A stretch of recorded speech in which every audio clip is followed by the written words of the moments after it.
The schus of our learning should be a panacea. We're going to start Yud Zayin Amid Aleph towards the bottom. Va'aleo l'tshufa. Yeah, aleo l'tshufa. We translated that the leaves will be healing. So the Gemara over here says, you see that aleo l'tshufa? It's about 8 lines up. Rabbi Yochanan Amar tarpeha. I don't know if it's supposed to be with a test. Teref means food. So what it says, tarpeh meitzit aleha. He sucks he'll be able to suck on the leaf. The teref mezena, and he'll be able to get sustenance from moringa. Yeah. Yeah, because it says moringa. That's the drumstick tree, right? They call it the horseradish tree. That's all the proteins. Rabbi Smith, could you set the stage a little bit for this? Yeah. Yesterday we were doing the 13 things and the 13 tables. Good morning, Rabbi. Good morning. This is a continuation of the stream. We're discussing the stream that trickles out from the Kodesh HaKodashim, and it gets wider and wider. And what's going to take place along the banks of the stream is the trees that are there are going to give up these leaves that are healing. And we're saying aleo l'tshufa, these healing leaves. What it means is that you'll be able to eat them and it'll be food. Thank you. Yeah. So the professor said it's referring to moringa. That's a tree. They use the leaves in these green drinks, and it's a superfood. So anyway, okay. Now, Rabbi Shmuel, what is the healing of this going to be? Machlekes Rav and Shmuel. So Chadam, one of them says lahater peshel amayla. 2 interpretations of peshel amayla. Either it means that someone was mute will be able to speak, or it means that it will give someone an appetite.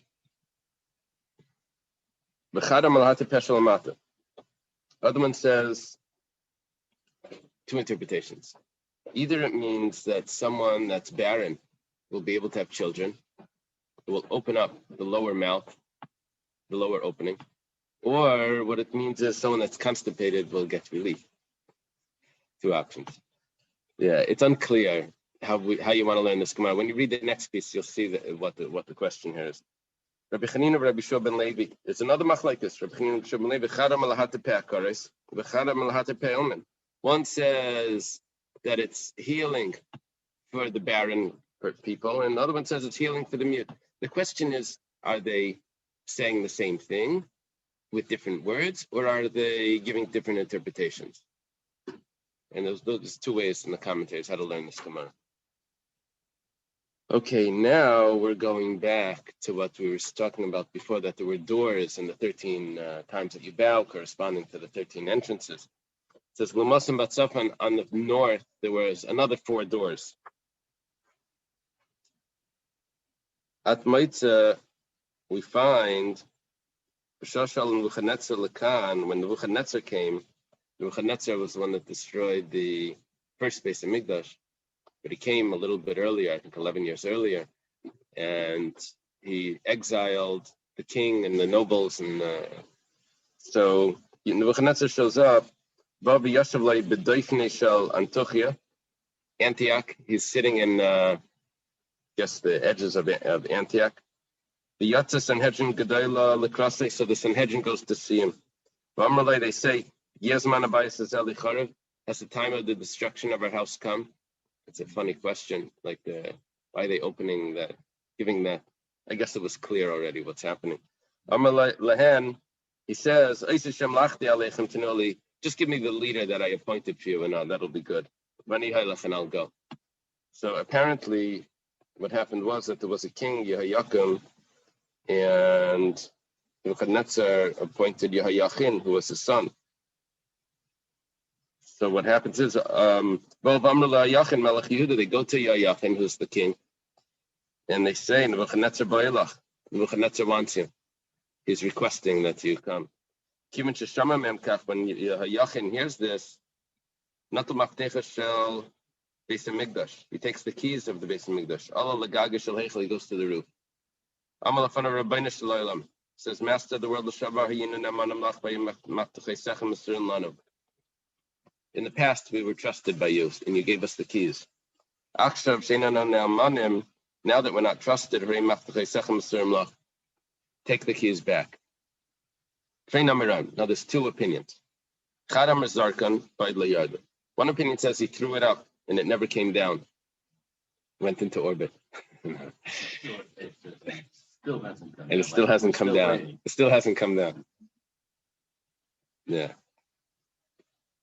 Yeah. And the Big Gedalia Gumber song, that was one of, I forget what it was, but he kicked something and it's still, flying. Okay. A hand came down and took it, something like a hand came down and took it from his hands. Given Shiro call Chayri Yehuda Cain, when all the nobles of Yehuda saw this, they went up to their roofs, and they fell off and died. This is regarding this is written in a prophecy much earlier. The prophecy said that what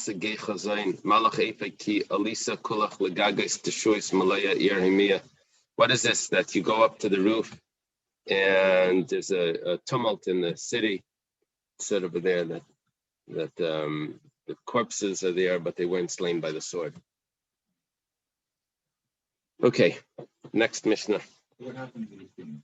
He went into exile. He went into exile. And they put in place Tzidkiyahu. He was the last king.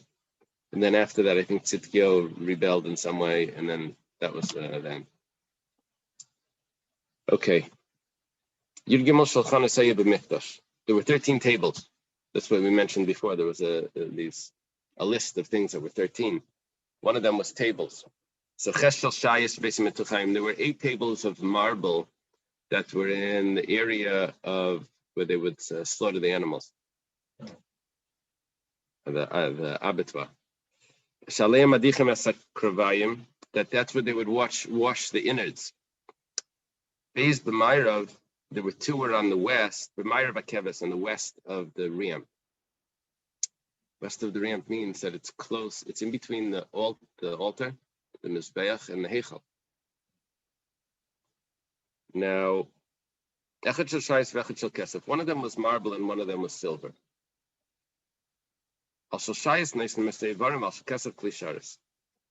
When they were arranging the limbs that were going to be brought up to the altar, so they would use the table that was marble. There was a table right there that they were able to use. Other one was silver, and on that they would put, I think there were 93 vessels that they would use every day. So they would take the vessels out of the chamber of the vessels, and they would arrange them on that table.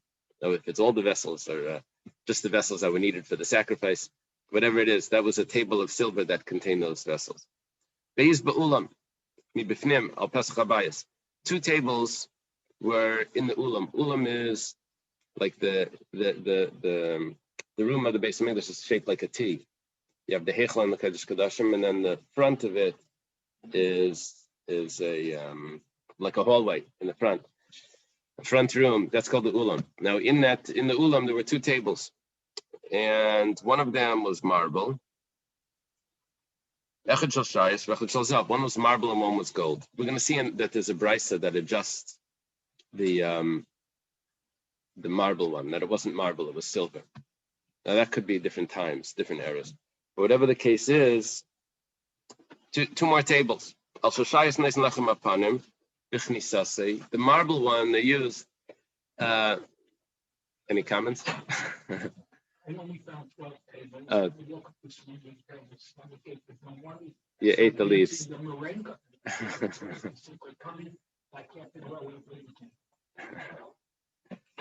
So you passed the test. So there's a marble table, and there's a silver table, and there's a silver table. No. There's a marble table and a gold table in the front. in this hallway in the front. The marble is when they were bringing the lechem upon him, the showbread in out of the oven, they would bring that in and they would place it on the marble table.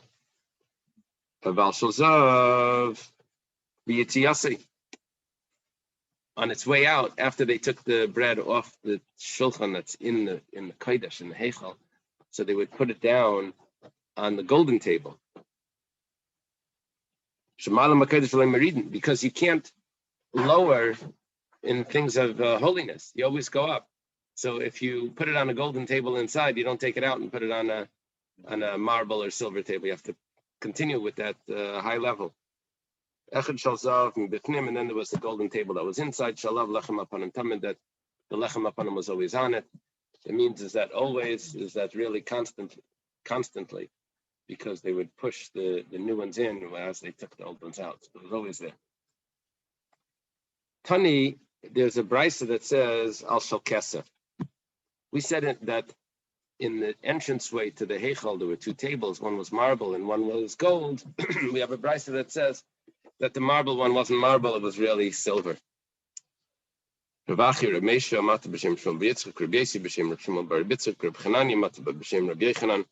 kanshel kesef.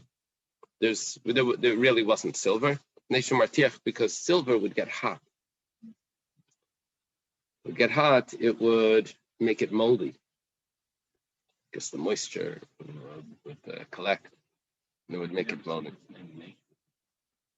Yeah, it may be a. I've seen something like that, Maisha. But sometimes the Aramaic of the Yerushalmi makes nicknames. Rabbi Yossi. Rabbi Yossi was probably Rabbi Yossi, and the nickname Yossi is probably,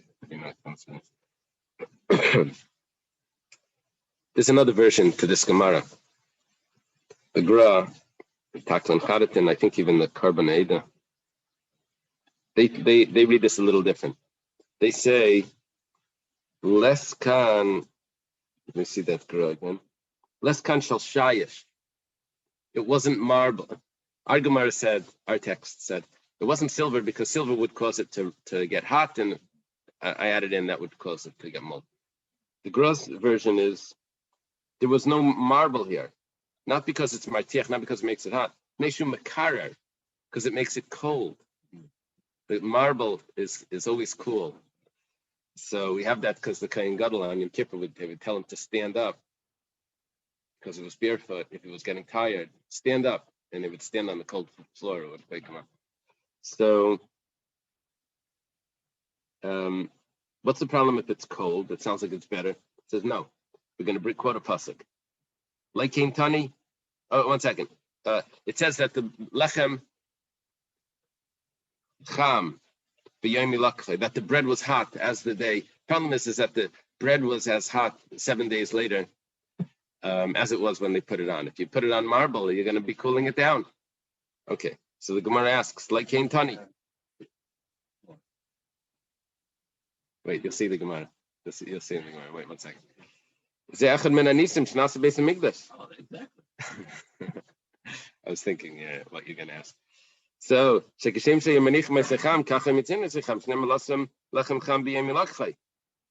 are you telling me that you can't put it on marble because there's a miracle that takes place that keeps it warm? That was the miracle. You could do anything. If it's a miracle, it's a miracle. Right? So Rabbi Shua ben Levi Omer, ein maskir ma'aseh nisim. Don't tell me about miracles. You have to prepare as if there's no miracles. Don't go against the miracle and then watch how good this is. Look how cool this is. Look how warm this is. So that's what it says. You don't use marble.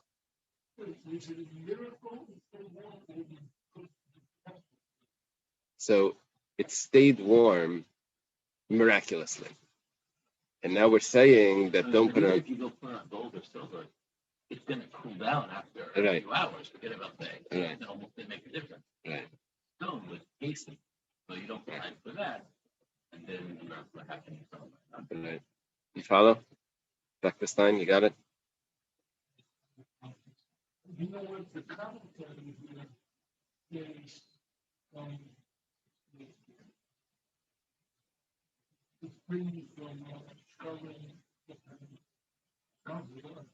Okay.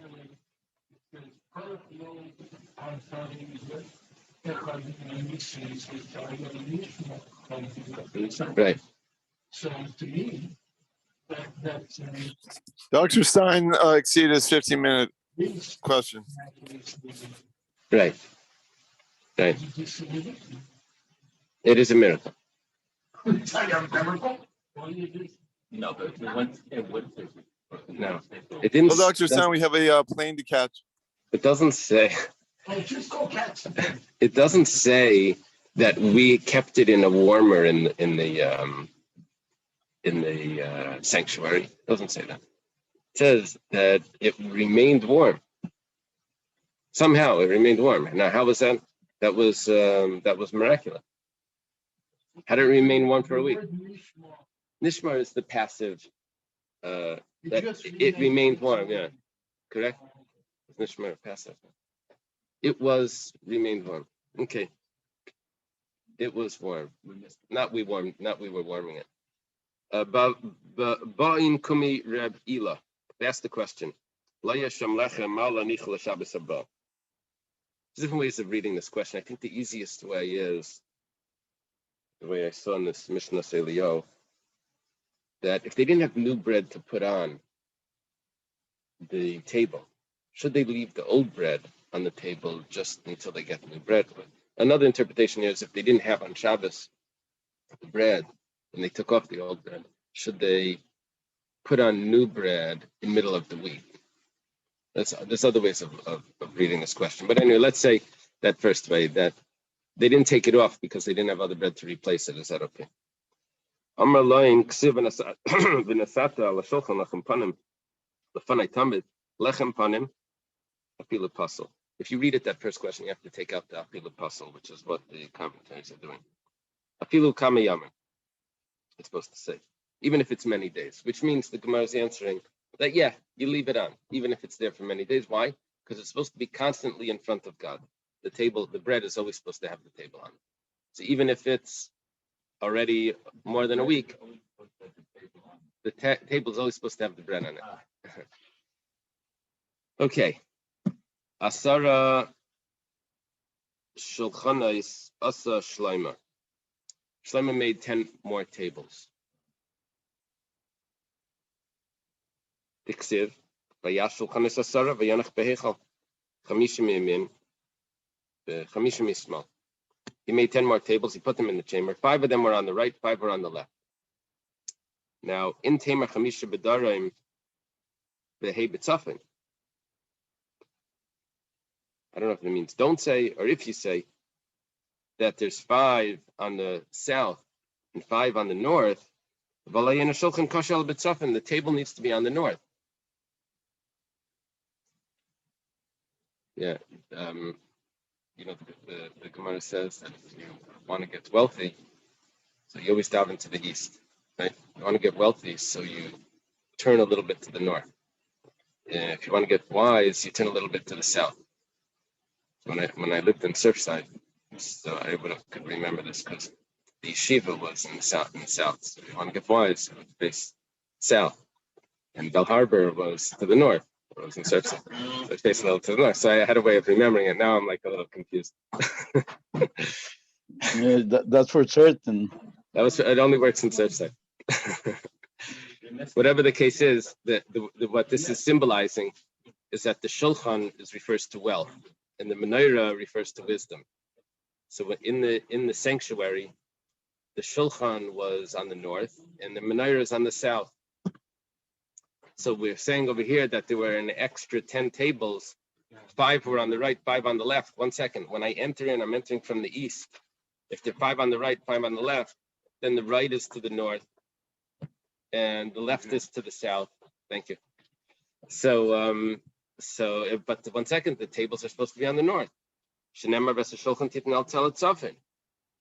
supposed to put the table on the north. So what does it mean 5 on the right and 5 on the left?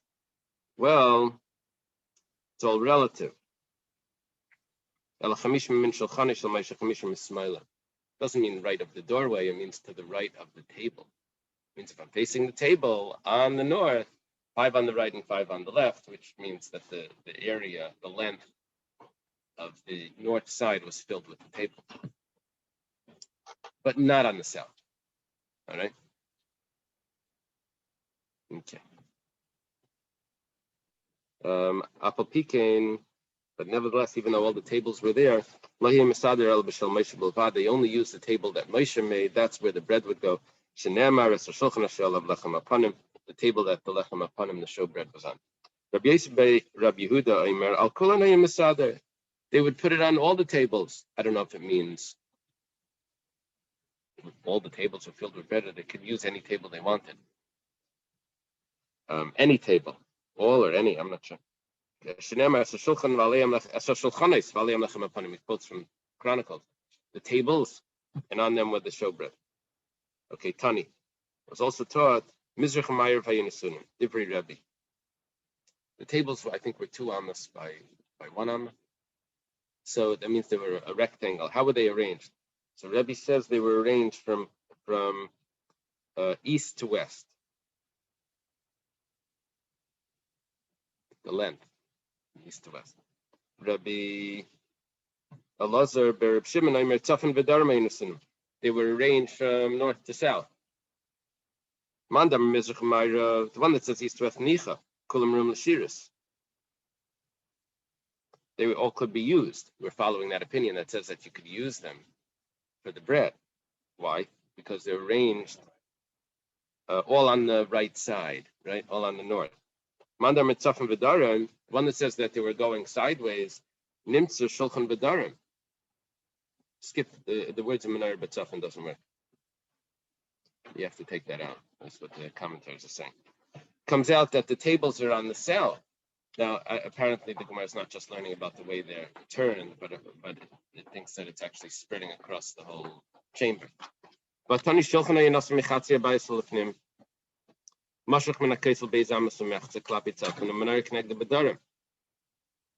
But it says that the table was halfway into the room on the right side, on the north side, 2.5 amas away from the wall. And the menorah was in the same position, but on the south. So we're asking over here, we're asking a question on the one that says that they were going from north to south, that they really were not on the south side, they were on the north side.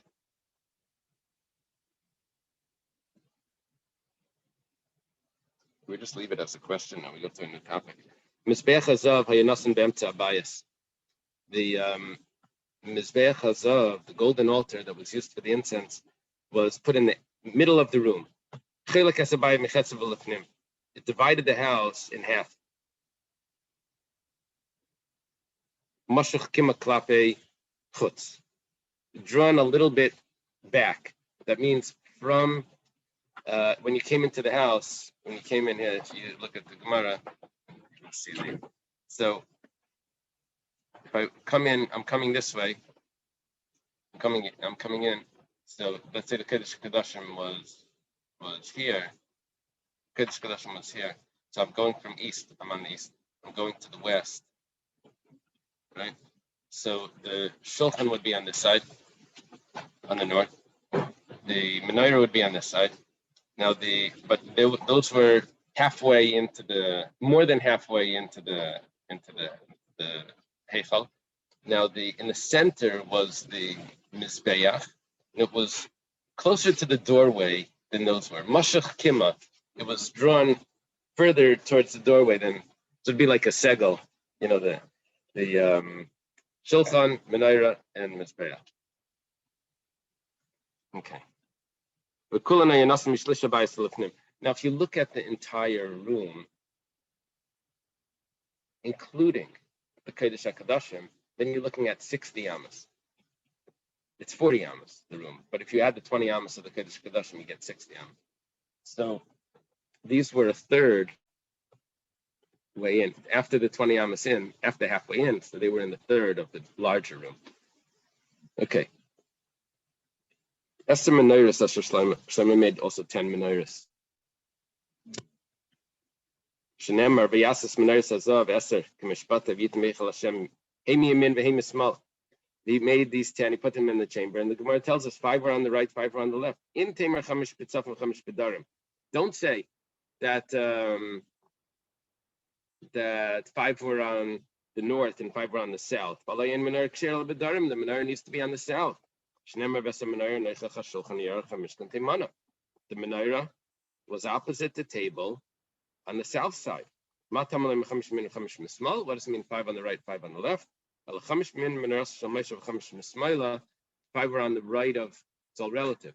It's to the right of the menorah that Moshe made there. One of my kids said, I know how to drive. So I said, really, you can drive? What side is the gas pedal on? Is it on the right or on the left? I said, it depends which way you're facing.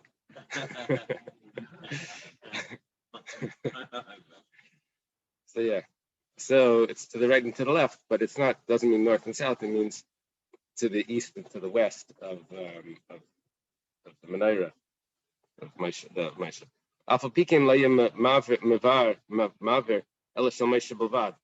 It's only they would only use the menorah that Moshe made.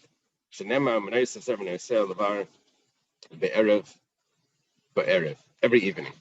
Exactly what Rabbi Yossi Bar Yehuda did with the tables. Same opinion. He says that they could use anyone or all of them, or anyone. It was closed gold. It was made out of gold. We'll see a little bit more about the gold. The flowers, the candle holders, the tweezers, zav, hu mikalais zav. It's from the end of the gold, or pure gold. We'll see in a moment. Hein kilis avishal Moshe. This finished off all the gold that Moshe had. There's another version to this. That is,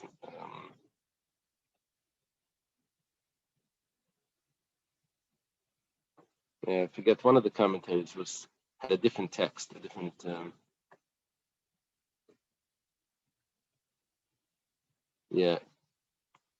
His text says, the Carbonatus text says,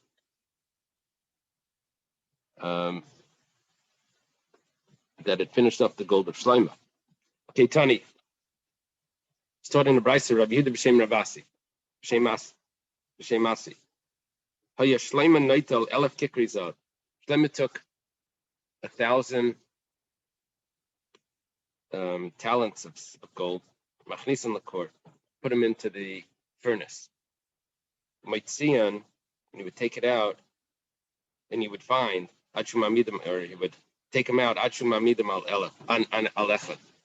So he smelted it, he refined it. Not the one that Moshe. Yeah, I guess so. He refined it until from starting with 1,000, he was left with 1. It was pure gold. Yeah, I don't know what you call that. 24 karat. Tanya, Amar Rabbi Yossi Bei Rabbi Yehuda Ma'asav Menorah Zav Shasa Moshe Bamidbar V'Yasir Din Zav. We're getting some old stories here. They didn't tell us to me that Moshe was working on getting the menorah, the gold, and it wasn't perfect. It had 1 dinar, 1 coin thicker than what it was supposed to be. So they put it into the furnace. They put it in 80 times into the furnace to refine it down, to get rid of that little extra bit. But it wouldn't go down because it was already perfectly pure. There was nothing more to remove. That's how pure it was. After 80 times, it didn't go down. So Biyas, is this correct? So the Gemara says, yeah. Adla Yakam al Breri Habichaser Sagin Mindu Kayam al Breri Leichaser Klum. Until it's refined, it doesn't go down until it's refined. It goes down every time you refine it more, it loses. But once it's refined, it doesn't go down. That's what the Gemara's finish up. They must have had to take a piece off. I guess that's what it's saying. Yeah, but he threw in a certain amount. How did he get to that amount? There's a story that we have to add to that. And the Medrash says that he took 80. It took 80 times to get it down, and it still didn't. It still wouldn't go down. So where's the start of the question? The fire. Once he got it down, then he threw it into the fire.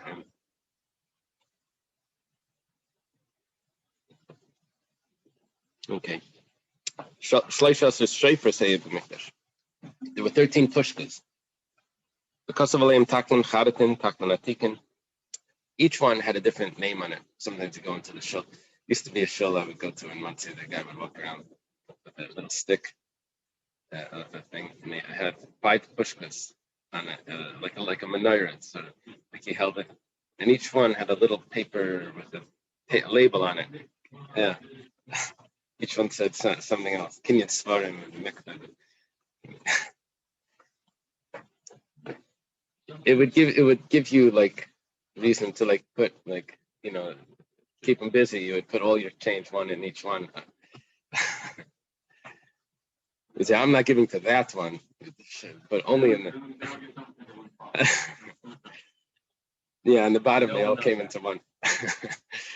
So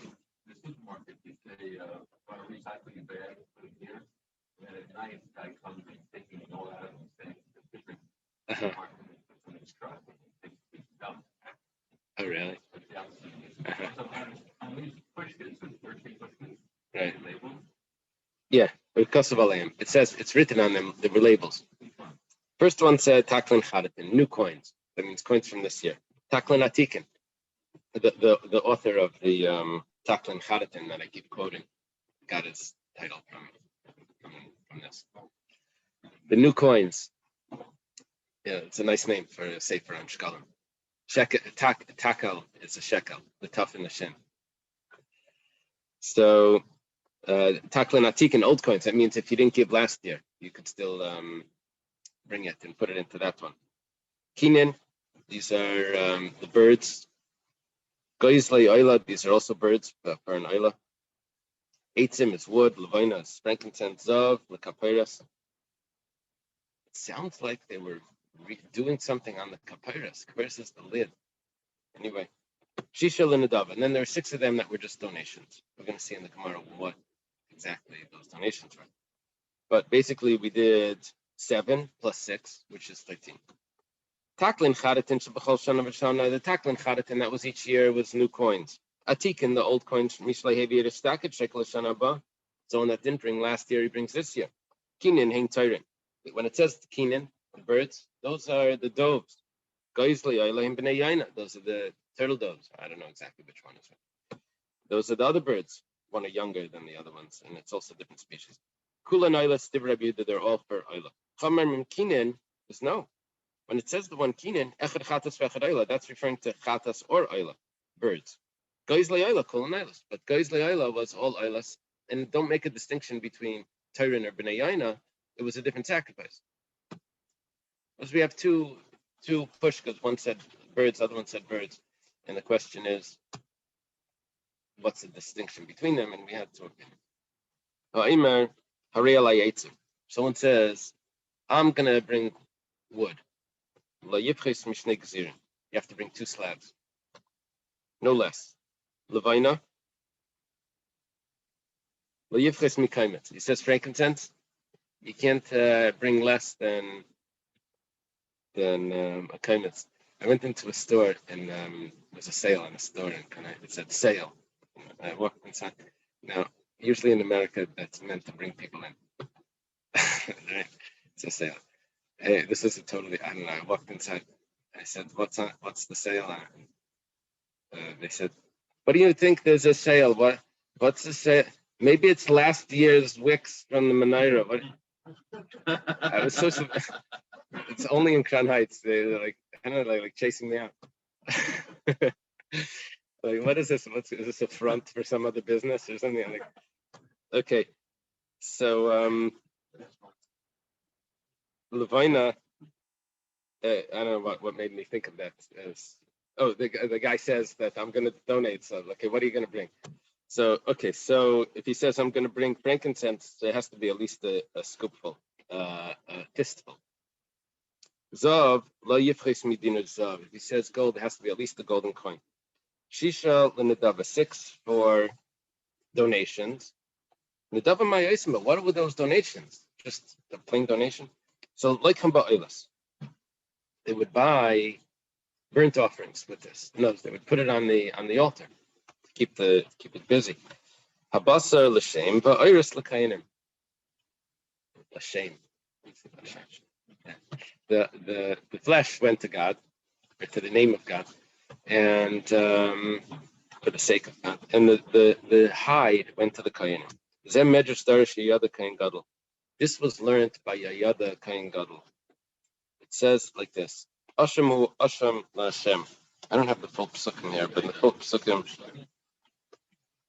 No, this was Yayada Kohen Gadol was when Yayash was redoing, made the collection, and he redid the Beis Hamikdash.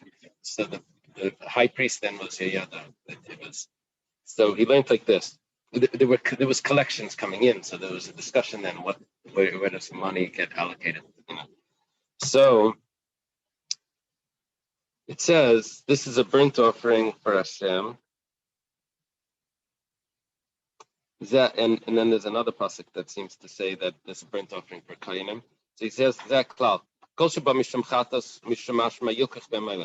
If it's supposed to come for a chatas or an asham and you have leftover money, so you take that money and you use it for an ayla. That's how he explained the contradiction in the verses, that it goes to God or it goes to the Kohanim. He explained part of it goes to God, part goes to the Kohanim, the high. It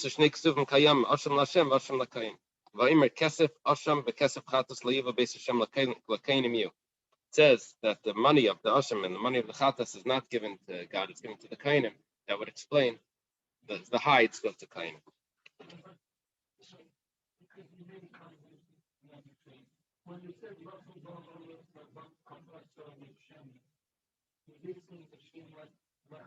Yeah, that's what. Yeah, I know. It's unique. We do have it though when it says echad l'shem ve'echad l'zazel. We have that in other Mishnayos as well. We have that term. Yeah, I thought Art Scroll made up Hashem. In the Art Scroll Siddur, it doesn't say God. Capital Hashem, which is a problem, of course, if you want to daven. If you want to daven in English, you can't use a Siddur like that, because you're not saying God. You're just saying the name, and so it's not. It's misleading. Translated. It's misleading for someone that's trying to use an English Siddur. Yeah. The Chabad Siddur is for that is better. There's also another issue with English. Rabbi Kiva wrote not to use the Siddur of Moses Mendelssohn. He didn't say anything about reform. He didn't say anything. He said because the Shema Yisrael. You notice how we translate "Hear, O Israel." It has to be translated in order. You can't say Israel, listen. It has to be Shema, hear, Israel. The words have to be translated in order, exactly as they are, which sometimes can sound funny in English. But he said in that Siddur of Moses Mendelssohn, it wasn't translated in like that. You heard the complexity in translating.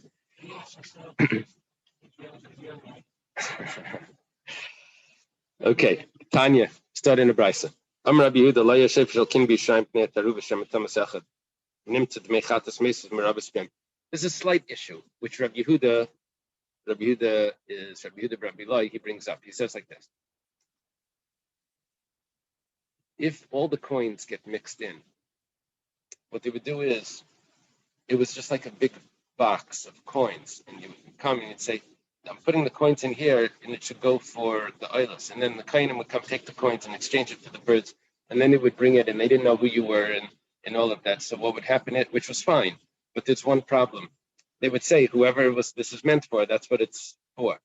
The one problem is that let's say the owner of it passed away, and now it was a chatas, and the chatas that the owner passed away, the money needs to also be destroyed. There's nothing you can do with it. And now because it's mixed in, the whole thing becomes a problem. So he said they wouldn't really do this because it would be a problem of, let's say someone passed away. Well, Tanya, the Gemara says, really, they wouldn't do that? But we have a brisa that says, if a woman that says, I'm accepting on myself these birds, maybe to make cane, she brings the money of the birds. When I say she just puts it over there by chalas b'kachim, and she's allowed to eat from kachim. We're talking about she probably gave birth. She needs to bring these birds before she can eat a sacrifice. She puts it in there. We have no concern that maybe the kainim were lazy and they didn't bring her birds, but rather by nightfall, everything was done. So, like in the office, like the accountants. I take care of everything on the day. I don't go home before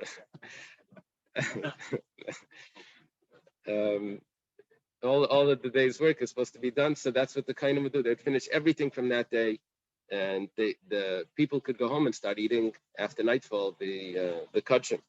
When we're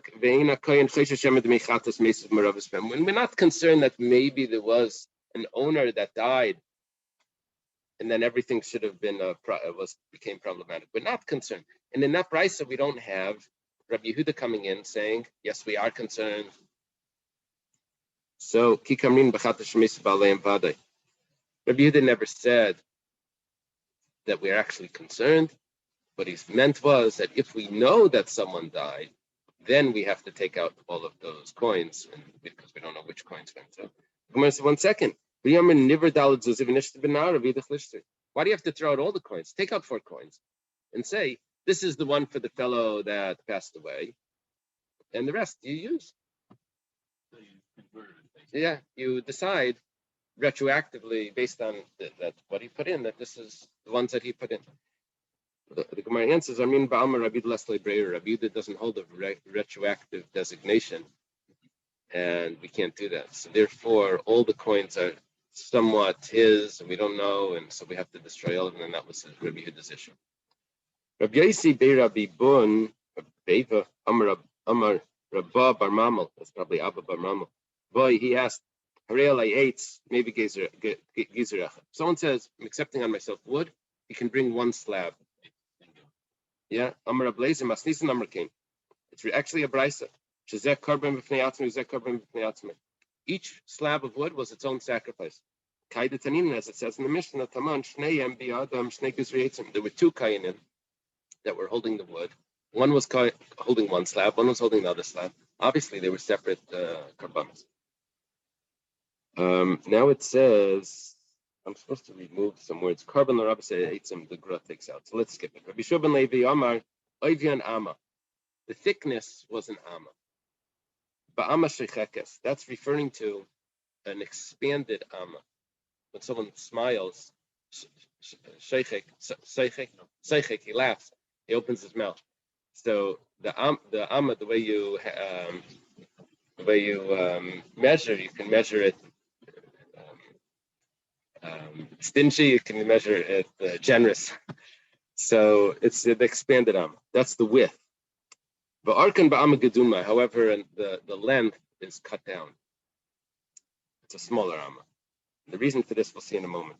Rav Chuni b'shem Rav Ami Kimin Turtini. He says that it was like a scale. One interpretation here means that it could have been as thin as a scale. You said the thickness needs to be an Amma. No, it could have been as thin as the I guess the things on the scale. Other shot is that it was weighed by a scale.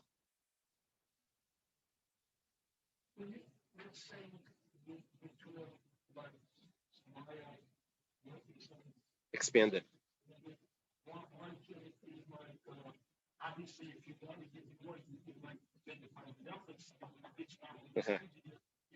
The term is used in other places regarding measurements. Yeah, not just with donation. The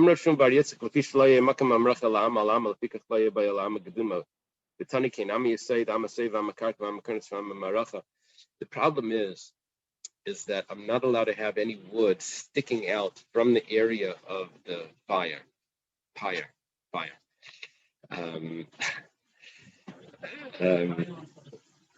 So the length of this wood needed to be chopped down to fit exactly. The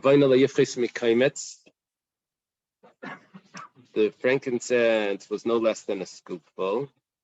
It says a remembrance over here by the frankincense, and it says a remembrance of frankincense by the lechem upon him. It's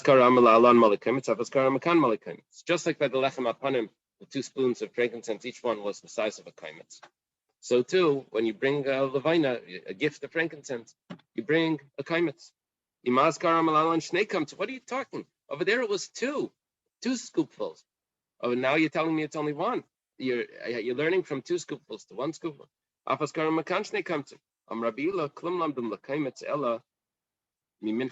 We're not learning from the lechem upon him. We're learning from a regular kaimetz that's taken off a meal offering. By a meal offering, I stick in 3 fingers and I take a scoopful. What's that? A scale. Tortini? Oh, that was on 4 sides. Tortini, yeah, very good. So just like over there, when I take a scoopful, I take flour of oil, a scoopful. If there's anything missing from that scoopful, it's possible. Just also by the levina, if I'm giving a gift of levina, I need to give a full scoopful. Amra Rabbi Yosef, Milsa de Rabbeila Amra. Rabbi Yosef says that the matter of Rabbeila was said, I'm a snadiv levina maybe a bekim tishel kayin. When it says you have to bring a kaimetz of levina, whose kaimetz? The kayin's kaimetz? That's what he says. Rab Chizki b'shem Rab Yirmiyah afilu kaimetz bailim. Says no, the owner's kaimetz. Which one's machlekes? How does he get it there?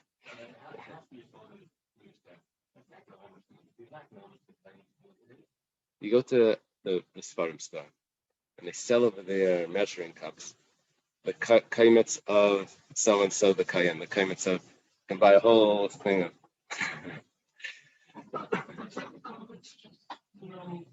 Yeah, the question is whose. If you're a pianist, so you have the long fingers, and it's going to be a bigger kaimetz. Okay. Let's leave it over here. What was today's daf? Was today Yud Ches? Friday was Yud Tes. Okay. Today was Yud Tes. Okay, so we have 2 more days to learn. So that's Sunday and Monday.